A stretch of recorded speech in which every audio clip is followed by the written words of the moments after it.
This is the Rebel HR Podcast, the podcast about all things innovation in the people space. I'm Kyle Rode. Let's start the show. Welcome back, Rebel community. We are going to have a fun one today. With us, we have Tony Martinetti. He is the Chief Inspiration Officer of Inspired Purpose Partners. He is also author of the book Campfire Lessons for Leaders, available now where books are sold. Tony, thank you so much for joining us. Well, I'm thrilled to be here. Thank you for having me, Kyle. Well, we're going to have a fun conversation today, just based upon the brief conversation before I hit record. I think we are kindred spirits around our own little campfire here today. So thank you so much for joining us. I want to start off with a question that I'm always fascinated to hear from somebody who is an author. What motivated you to write a book called Campfire Lessons for Leaders? Well, for starters, this is not my first book, but it was coming from this place of realizing that I had accumulated all these amazing lessons from these people who had come on my podcast and shared these stories, intimate stories, and their lessons that I wanted to share with other people. And at first it was a scary endeavor because I was like, well, how do I really honor them and give them voice, but treat their stories with the care that it required? So, the idea of like bringing this book together was really daunting and challenging, but also it gave me a real need and desire to share with the world. And at the core of it all, these lessons are all about helping other people to think differently about their own journey, their own stories that they're telling themselves, and how they're looking at their journey through life so that they can connect better with other people. I love the approach, and as I was preparing for this conversation and looking through some of the materials, it kind of dawned on me that I've had so many important conversations around a campfire, or the metaphorical campfire where it's just a gathering of people on a back porch or whatever, but there's so many life lessons that have resonated and rippled throughout my life. And sometimes you don't even realize it's happening, right? But it really shapes us. And it kind of took me back to this place of kind of this primal place of it's like caveman days when, that's how we passed on information. It was like the first podcast, right? Yeah. So I'm curious, the motivation for using kind of the symbolism of a campfire, help me understand what prompted you to really kind of reflect on that imagery. Yeah, I love you bring this up because that's exactly what I honed in on, is this idea that I wanted stories that went deeper, that really connected with something very intimate, but also profound and not just surface level, like people coming on and sharing, the surface level stories that they're used to sharing when they meet people for the first time. I wanted to create a space that had people thinking, really, what is it that made me who I am? And I did it through what's called Flashpoints, these points in our journey that have ignited our gifts into the world. So I know people think, oh, that must be so easy to get people to that space of sharing, but no, it's not. You have to really intentionally invite people in that you feel are open to this type of a situation, and you have to create a space that they feel safe to do so. And, again, this concept was something that for me was really important because I wanted to go deeper and hear more about what drove some of these people to be making such an impact in the world, and what created the lessons along the way that evolved them into who they are. Absolutely. I like that you called this out, because this is one of the areas that I my theory is that there's a whole lot of this in our work world, right? And we have so many interactions with people, and we feel like we kind of know somebody, but so much of it is this surface level stuff. It's the, hey, how you doing? Good.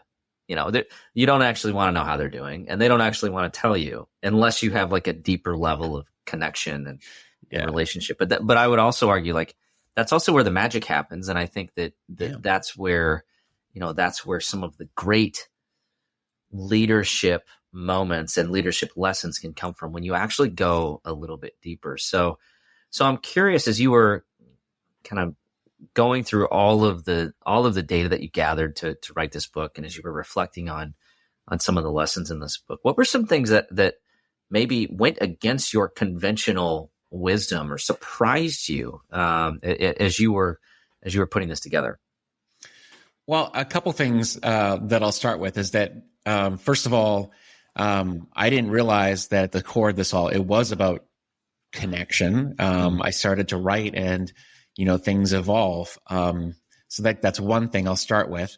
And I didn't think of it as this being about connection with others. I thought of it as just, how do we connect with ourselves, or how do we share stories of transformation and what the lessons were. So things started to change in that regard too. But even more profoundly, it doesn't have to be about trauma that transforms us. Sometimes it's about realizing that, it's time for you to break a pattern that you've been in that, that isn't serving you any longer, and that you're meant for more than you have been experiencing. And that is the moment that lights you up and says, yeah, it's time for me to live bigger, to think differently, and to lead at a different level. And no one is going to take the reins and say, here's the opportunity, go do this. Instead, it's really, if it is to be, it's up to me, if you will. I love that. And is that what you mean by flashpoint? Is that the flashpoint imagery, that you've got this pattern that almost needs to be like cleansed with fire, to use kind of an interesting imagery? Yeah. Is that the thinking with the flashpoint? Yeah, the flashpoint is really, if you really think about what a flashpoint is in definition, it is, a sudden ignition of fire. And that's what it feels like when people go through that moment. And sometimes you don't know it was until you look at it in hindsight. So when people reflect on these moments, they're like, yeah, that was the moment that changed everything for me. Sure, there's sometimes that there are traumatic moments that we've experienced, being on a near-death experience or going through, cancer and surviving cancer, or suicidal tendencies, things like that.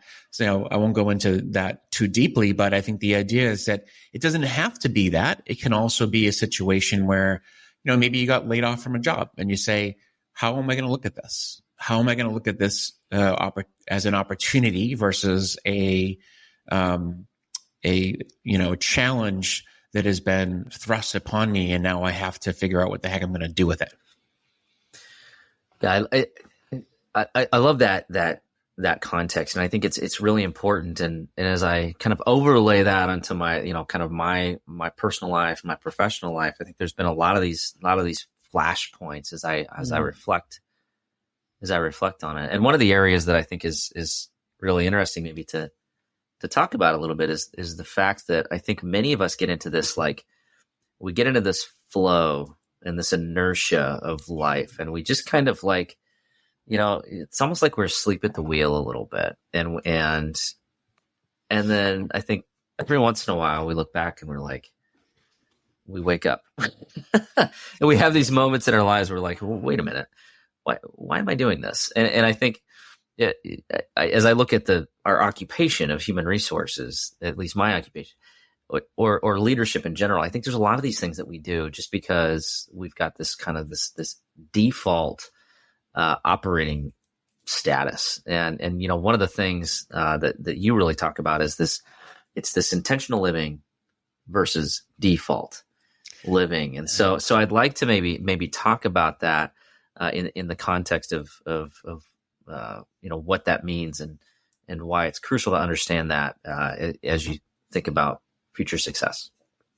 Yeah. I mean, oftentimes this comes from this place of we start off on a path, and we've got all these inputs coming at us from different angles, sometimes with well-meaning intentions. I would say most of the time with well-meaning intentions from society, from our parents saying, "Oh, get a good job, find a career that's going to, take care of your family," and that's great.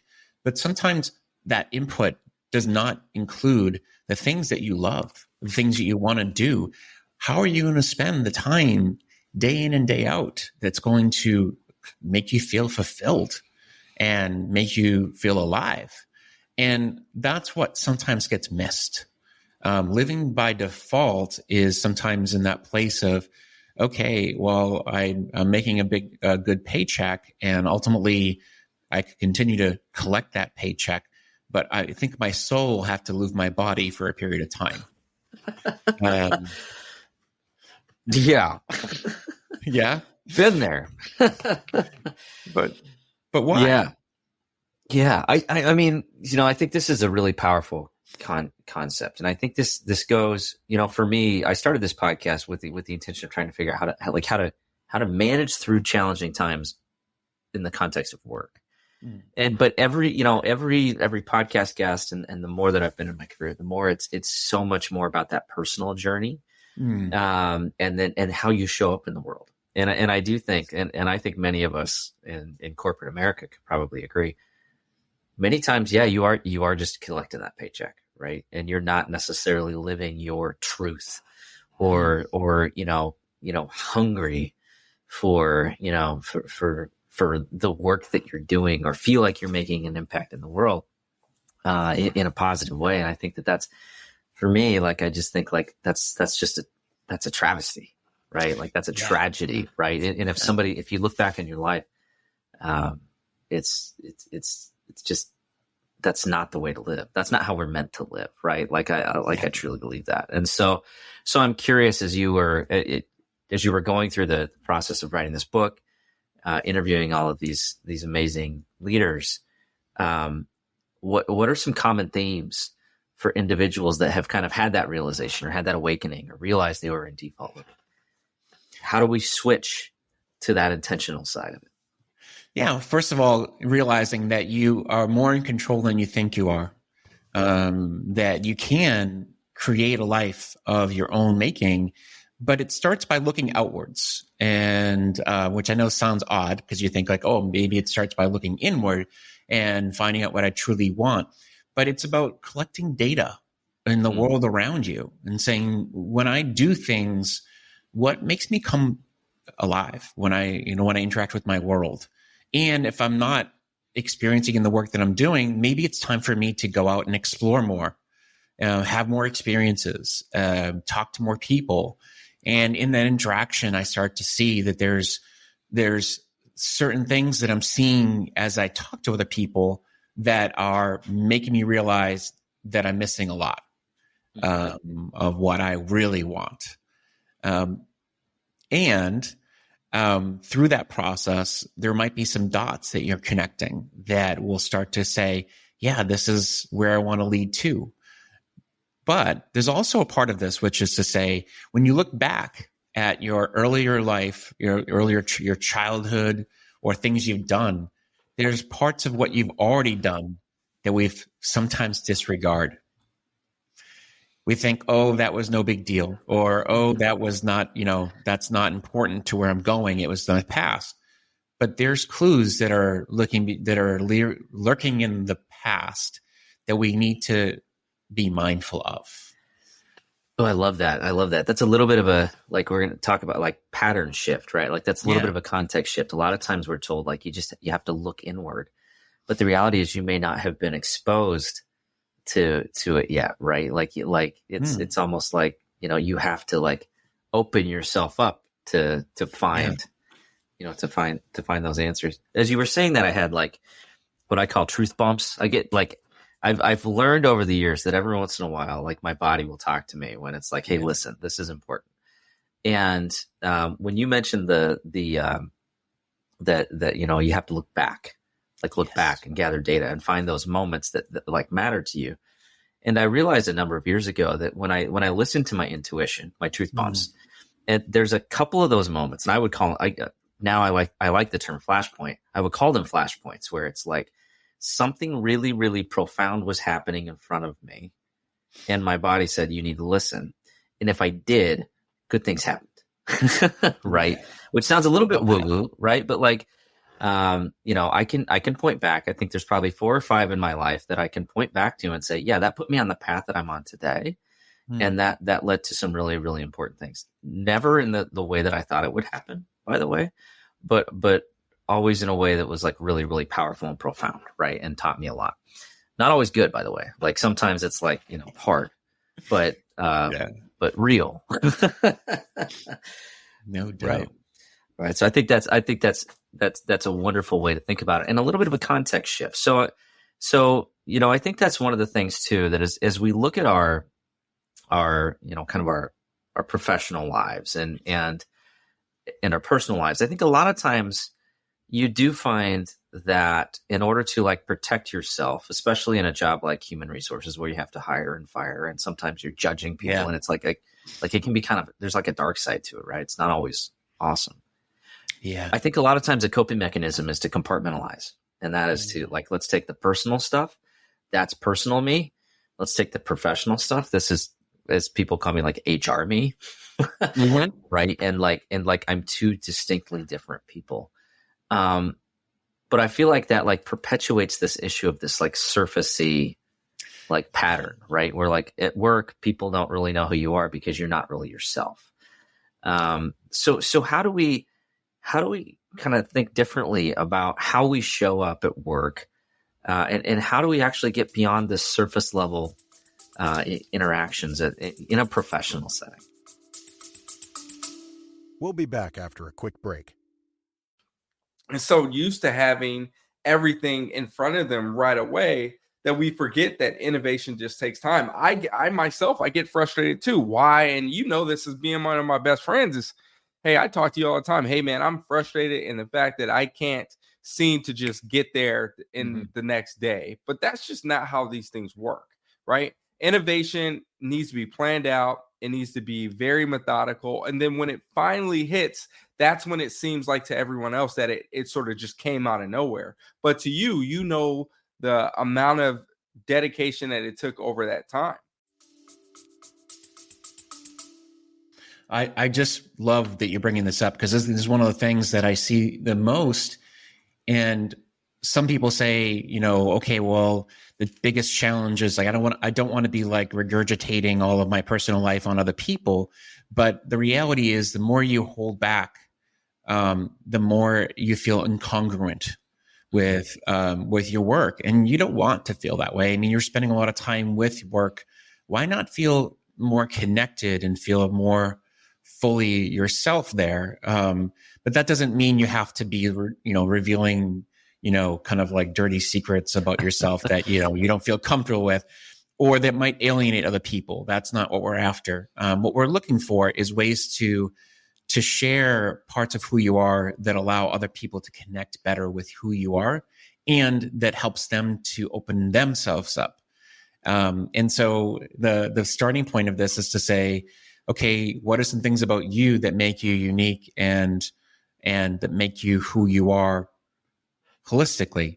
For example, I've worked with people in the past who have done, donated their time at like homeless shelters and, done work on the weekends that have made them, come alive, because that's what they do. That's what they're all about. They're all about serving, and they don't share that. And when I ask them to share that part of who they are, or even just kind of like using examples from their outside life to demonstrate points, that helps people to see that they're not just a robot.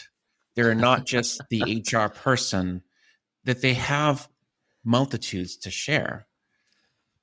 A part Absolutely. of myself, I'll just share one thing, is that I'm an artist at heart. And that's who I was when I was a child and for most of my young adult life. And, when I bring parts of my artistic self into the work that I do, I feel more alive, and other people feel connected to me.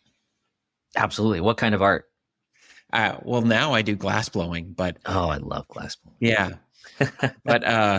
but in the past, I used to do painting and drawing and a lot of different types of mediums, but it was really about not just stick figures and what have you. It was more about creating environments and worlds. I love that. And I think, a very similar journey for me. My medium for art was music. And that was like the more digging I do, the more I realize like so much of music was nurturing to me. Like music filled the needs, the emotional needs that I had when I was a child. And now it's one of those things that I use it to speak and interact with the world and share my emotional truth with others when it's uncomfortable. Right. So like, it's a really interesting, it's really interesting that I chose a job where it's really, really emotional on a regular basis. And I have to figure out how to communicate emotion in a way that's like appropriate. And I've started to like actually show up in the workplace, like authentically with that. Like my tattoos are visible. Like I talk about music, more openly, like people know I love karaoke when I'm on a business trip, so now it's a whole thing. Every time I go on a business trip, I have to sing karaoke, but it does, it humanizes your experience. Yes. And I truly believe that like art is one of those things that like there's a collective wisdom within it. And if we truly embrace that as human beings, it helps us all connect more together. And I just like, it's one of those things that's like, I think a lot of times we try to sanitize our lives, but the reality is like the artists in us are just yelling, like trying to get out. So. Yeah. And it could be it doesn't necessarily have to be art. It could be, if you're a cyclist and you just love, doing different paths and doing different things, bring some stories and relate your stories to some things that, you do outside of work into the work. And then people can relate better to those things as opposed to using stodgy old examples that come from, well, when I was doing this thing, it just makes it more fun and engaging. And people also feel, like I said, connected to you. Totally. And I think I'll give a really quick story here, like great example, perfect example, almost the exact example you just used. I was literally at an employee working group. Mm-hmm. And one of the individuals said that she fostered dogs. Kind of like a one of those goofy HR icebreakers that everybody hates, right? Yeah. But that was her example, and everybody like perked up and looked over, like, oh, well, that's cool. And then guess what the conversation was at dinner that night? It was like everybody's like, tell me more about these dogs, and then everybody's got their phone out and they're talking about here's all the animals, and then my favorite part was like, so we've got a great organization, but we've got a couple people that have like we've been at the organization forever. They are like very, very tenured and in manufacturing setting, pretty solid, long tenured plant manager. And he had like the cutest cat picture, not a dog person, cat person. And so we had a whole conversation about cat people, dogs. But the funny part is it was like at the end, after that dinner, the next day, everybody's connected. Everybody's engaged. Yeah. It's like we have built this little like collective group, and it was an amazing experience. And I attribute it to that one fact that person shared about fostering dogs and opening that entire line of conversation. And later, after the fact, one of the participants said, that was like the best conversation I've ever had at work. Right? I love that. So there you go. Right. It's Flashpoint. Exactly. Yeah. I mean, I like that. The idea of like a flashpoint doesn't have to be an individual flashpoint.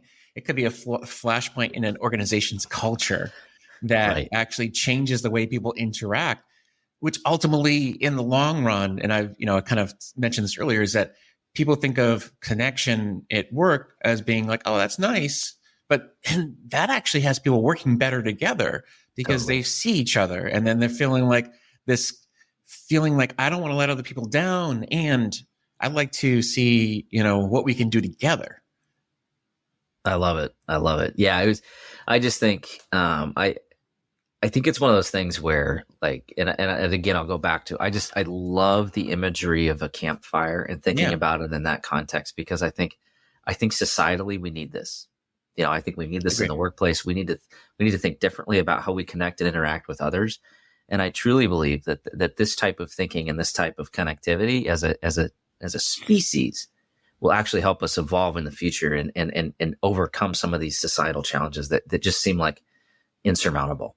And so I really appreciate your work in this. And I think the reality is, like, if I have one thing that's disappointing about this, it's like that there's no way that we can distill all of the knowledge that's in this book into like a 25-minute conversation. So I'll just put a call out there that the book is available now. It's Campfire Lessons for Leaders: How Uncovering Our Past Can Propel Us Forward. It's available when books are sold, and we'll have a link in the podcast show notes. With that being said, I'm going to transition. We're going to go into the Rebel HR Flash rounds. Are you ready? Oh, yeah. All right. Sounds good. All right. Where do we need to rebel in our lives? Ooh, we need to have more fun, and we need to embrace more fun in general. Yeah. I love it. I agree. Like, can we just stop taking everything so damn seriously? Please. Like, yeah. We're all on this planet together. Let's everybody take a breath. Let's have some fun. I love it. All right. Second question. Who should we be listening to? Ourselves, first and foremost. We don't listen to ourselves. We think that we take all the advice from the outside world. Sometimes we just got to say, what do I really, really want? Dude, I totally agree with it. Okay, so I am like I'm going down this like interesting journey, and I think it's maybe a little bit midlife crisis, a little bit of a kind of a spiritual path. But I think many of us know intuitively right versus wrong, right? Like, as opposed to listening to all this conventional knowledge, that there is like a collective wisdom within ourselves, and we just need to listen sometimes, right? So totally agree. All right, last question. How can our listeners connect with you? Well, the best place is my website, which is ipurposepartners.com. And I guess the second place would be LinkedIn. I'm very active there, always posting. Awesome. And would encourage that. We will have the links. Open up your podcast player, click into the show notes, get connected. Tony, thank you so much for spending just the last few minutes with us, and for investing the time and energy to put this book together and to do all of the good work you're doing out there in the world. So thank you very much. Thank you. All right, that does it for the Rebel HR podcast. Big thank you to our guests. Follow us on Facebook at Rebel HR Podcast, Twitter at Rebel HR Guy, or see our website at rebelhumanresources.com. The views and opinions expressed by Rebel HR Podcast are those of the authors and do not necessarily reflect the official policy or position of any of the organizations that we represent. No animals were harmed during the filming of this podcast. Baby.